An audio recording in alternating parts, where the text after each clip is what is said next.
அன்பர்களே நண்பர்களே, இந்த புதுசான வீடியோவில் உங்கள் அத்துணை பேரையும் சந்திப்பதில் மிக்க மகிழ்ச்சி கொள்கிறேன். இன்றைக்கி நம்ம பேச போகிற டாபிக் திருமணம். எந்தெந்த ஆண் ராசிகளுக்கு எந்தெந்த பெண் ராசிகள் பொருந்தும். ஆண் ராசிகள் இப்போது சிம்மம், கன்னி, துலாம், விருச்சிகம் இந்த ராசிகளில் இருக்கக்கூடிய ஆண்களுக்கு எந்தெந்த பெண் ராசிகள், பெண் எந்த ராசியில் இருந்தால் பொருந்தும் அப்படிங்கிறத பற்றி பார்ப்போம். இப்போ நம்ம பேசும்போது இந்த ராசி மட்டும்தான் பொருந்தும், மிச்ச ராசியெல்லாம் பொருந்தாதுன்னு அர்த்தம் இல்லை. அதிகமாக பொருந்தக்கூடிய ராசிகள் அதை பற்றி தான் பேசுவோம். அந்த வகையில் முதலாவதாக வரக்கூடியது சிம்ம ராசி. சிம்ம ராசியில் இருக்கக்கூடிய ஆண், பொதுவாக சிம்ம ராசியிலே பிடிவாத குணம், அடமன்சி, தான் என்கின்ற ஒரு போக்கு, டாமினேட்டிங்கான ஒரு நேச்சர், இதெல்லாம் இருக்கும். இப்போ சிம்மராசியில் ஒரு ஆண் இருக்காருன்னு சொன்னால் அவருக்கு அதே சிம்மராசியில் இருக்கக்கூடிய பெண்ணை கல்யாணம் பண்ணி வைக்கவே முடியாது. அவர்களால் குடும்பம் நடத்தவே முடியாது. எந்த சிம்மராசி ஆண்கள்கிட்டையும் அடங்கி போகின்ற, அனுசரித்து போகின்ற பெண்ணால் மட்டும்தான் குடும்பம் நடத்த முடியும். அந்த வகையில் சிம்மராசிக்கு முதலாவதாக திருமண பந்தத்திற்கு பொருந்தக்கூடிய ராசிகள் அப்படின்னு பார்த்தோம்னா அதில் முதல் இடம் பெறுவது தனுசு ராசி. ஏன்னா சிம்மத்திற்கு அதிபதியான சூரியன் அவருடைய அதி நட்பு கிரகமான பூர்வ புண்ணிய ஸ்தானத்திற்கு அதிபதியான குரு தனுசுக்கு அதிபதியாக வர்றார்.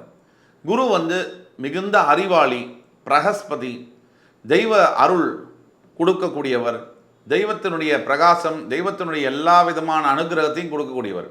அந்த வகையில் சிம்மராசிக்கு மனைவி என்பது அவர்கள் செய்யக்கூடிய அத்தனை பிரச்சனைகளையும் பொறுத்து கொண்டு நல்ல விஷயங்களை போதிக்கக்கூடிய அளவில் தான் ஒரு மனைவி குடும்பம் நடத்த முடியும். வேறு ராசியில் இருக்கக்கூடிய மனைவிகள் சிம்மராசிக்கு கல்யாணம் பண்ணி வைக்கும் போதும் கூட சிம்மராசி ஆண்களுக்கு ஒரு பழக்கம் உண்டு. வெச்சா குடுமி, சரச்சா மொட்டை. ஏன்னா அவர்களுக்கு எதையுமே அளந்து செய்ய தெரியாது. அளந்து செய்கிறது அப்படின்னா ஒருத்தர் மேலே அன்பு வச்சாலும் 500% அன்பு வைப்பாங்க, வெறுப்பு வச்சாலும் 500% வெறுப்பு வைப்பாங்க. இந்த நடுவில் இருக்கக்கூடியது சிம்மராசி அன்பர்களுக்கு தெரியாது. அந்த வகையில் சிம்மராசி ஆண்களுக்கு முதலாவதாக பொருந்தக்கூடியது தனுசு ராசி. குரு பகவான் மூலத்திரிகோணம் அடைந்து அந்த சிம்மத்தை 9ஆம் பார்வையாக பார்க்கும் பொழுது அந்த பொருத்தம் என்பது ஏக பொருத்தமாக இருக்கும். இதுலேயும் விதிவிலக்கு இருக்குது அப்படின்னா அந்த விதிவிலக்குகளை நம்ம விதியாக எடுத்துக்கக்கூடாது. பொதுவில் 85% சிம்மராசி அன்பர்களுக்கு தனுசு ராசி பெண்கள் பொருந்துவார்கள். அடுத்தபடியாக சிம்மராசி ஆண்களுக்கு பொருந்தக்கூடிய நம்பர் 2 இடத்துல இருக்கக்கூடிய எந்த ராசி அப்படின்னு நம்ம பார்த்தோம்னா கண்டிப்பாக சிம்மராசி அன்பர்களுக்கு தனுசு ராசிக்கு அதிபதி குருவாக வந்தும் கூட அதே குரு மீனத்துக்கும் அதிபதியாக வருவார். சிம்மத்துக்கு மீனம் பொருந்தாது, பல வகைகளில் தொந்தரவு கொடுத்து கொண்டே இருக்கும். 2 பேருக்குமே ஒத்துக்காது. அது ஒன்று புரிஞ்சுக்கணும். ஆனால் சிம்ம ராசிக்கு ரொம்ப இன்னொரு ராசி பொருந்தும் அப்படின்னு நம்ம பார்த்தோம்னா ஆச்சரியத்துக்குரியது தான் விருச்சிக ராசி.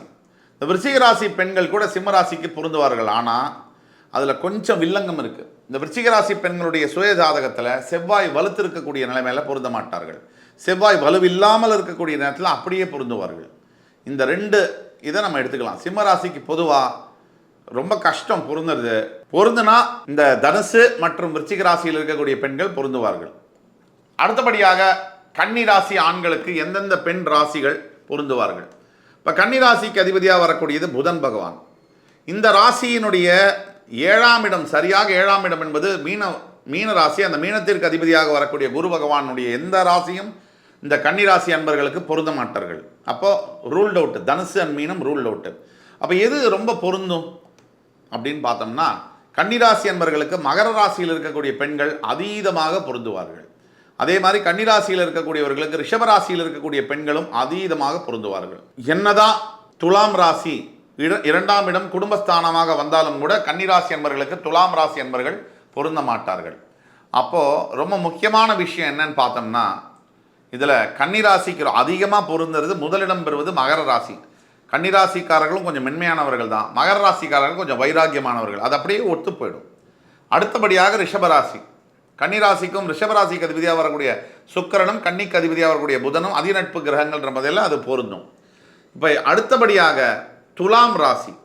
இந்த துலாம் ராசி ஆண்களுக்கு எந்த பெண் பிறந்த ராசிகள், அதாவது எந்தெந்த பெண்கள் இந்த ராசியில் இருந்தால் பொருந்தும்.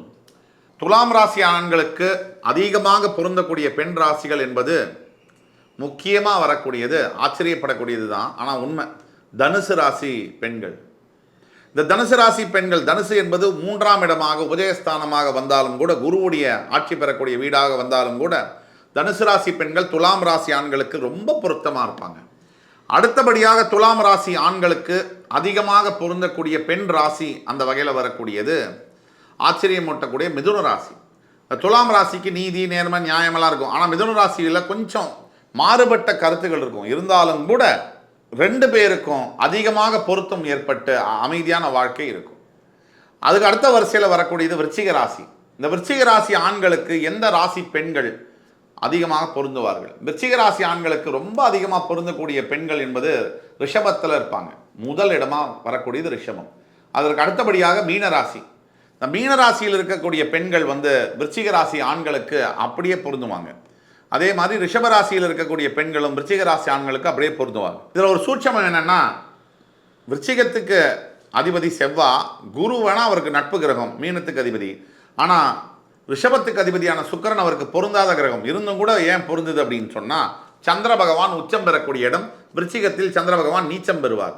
இந்த அமைப்பு எப்படியோ பேலன்ஸ் ஆகும். ஒன்று, விருச்சிகத்துக்கு பொறுத்த வரைக்கும் எப்பொழுதுமே கல்யாணம் என்பது வேறு ஜாதியிலேயோ வேறு மதத்திலேயோ வேறு நாட்டு பெண்களையோ வேறு நாட்டு ஆண்களையோ திருமணம் செய்யக்கூடிய பாக்கியம் என்பது அதிகம். அந்த வகையில் விருச்சிகத்துக்கு அயல்நாட்டு திருமணம் நடக்கக்கூடிய சாத்தியக்கூறுகள் அதிகம். இதில் 12ஆம் இடத்துக்கான மீனம், அது காலபுருஷனுக்கு 12ஆம் வீடு அப்படிங்கிறதுனால வெளிநாட்டை குறிக்கக்கூடிய இடம்ங்கிறதுனாலையும், வெளிநாட்டு அயல்நாட்டு சம்பந்தமுடைய மீனராசி பெண்கள் விருச்சிக ராசி ஆண்களுக்கு வெகுவாக பொருந்துவார்கள். அது மட்டும் இல்லாமல் ரிஷபத்தில் இருக்கக்கூடிய பெண்களும் கூட பொருந்துவார்கள். ஆக இந்த 4 ஆண் ராசிகள், அதாவது சிம்மம், கன்னி, துலாம், விருச்சிகம், இந்த ஆண் ராசிகளுக்கு எந்தெந்த பெண் ராசிகள் அதிகமாக பொருந்துவார் அப்படிங்கிறத பற்றி தான் நம்ம பேசுகிறோம். மிச்ச ராசி பெண்களெல்லாம் பொருந்தவே மாட்டார் அப்படிங்கிறது இல்லை. அதிகமாக பொருந்தக்கூடியது இந்தந்த ராசிகள். ஆக இந்த வீடியோ உங்களுக்கு பயனுள்ளதாக இருந்திருக்கும் என்று நம்புகிறோம். அடுத்து வரும் காணொலியில் மறுபடியும் உங்கள் எல்லோரையும் சந்திக்கும் வரை உங்களிடமிருந்து விடைபெறுவது உங்கள் சுபாஷ் பாலகிருஷ்ணன். நன்றி, வணக்கம், வாழ்க வளமுடன்.